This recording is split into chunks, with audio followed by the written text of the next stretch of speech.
அதிகாரம் 2.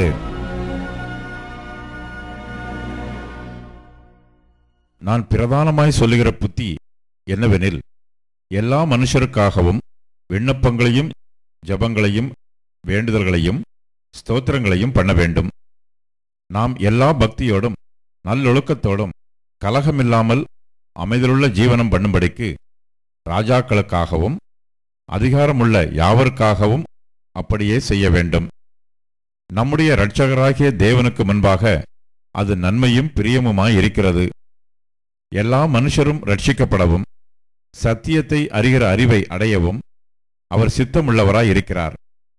தேவன் ஒருவரே, தேவனுக்கும் மனுஷருக்கும் மத்தியஸ்தரும் ஒருவரே. எல்லாரையும் மீட்கும் பொருளாக தம்மை ஒப்புக் கொடுத்த மனுஷனாகிய கிறிஸ்து இயேசு அவரே.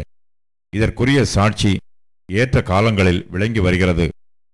இதற்காகவே நான் பிரசங்கியாகவும் அப்போஸ்தலனாகவும் புறஜாதிகளுக்கு விசுவாசத்தையும் சத்தியத்தையும் விளங்கப் பண்ணுகிற போதகனாகவும் நியமிக்கப்பட்டிருக்கிறேன்.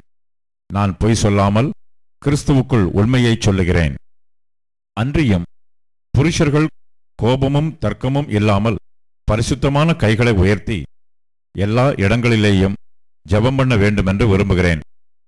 ஸ்திரீகளும் மயிரை பின்னுதலினாலாவது பொன்னினாலாவது முத்துக்களினாலாவது விலையேறப்பெற்ற வஸ்திரத்தினாலாவது தங்களை அலங்கரியாமல் தகுதியான வஸ்திரத்தினாலும் நாணத்தினாலும் தெளிந்த புத்தியினாலும் தேவ பக்தி உள்ளவர்கள் என்று சொல்லிக் கொள்ளுகிற ஸ்திரீகளுக்கு ஏற்றபடியே நற்கிரியைகளினாலும் தங்களை அலங்கரிக்க வேண்டும்.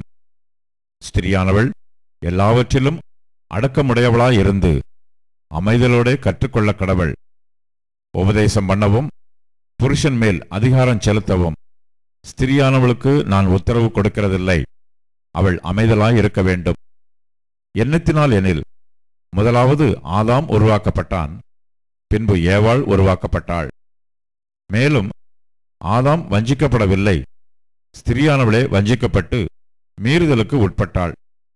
அப்படி இருந்தும் தெளிந்த புத்தியோடு விசுவாசத்திலும் அன்பிலும் பரிசுத்தத்திலும் நிலை கொண்டிருந்தால் பிள்ளை பேற்றினாலே ரட்சிக்கப்படுவாள்.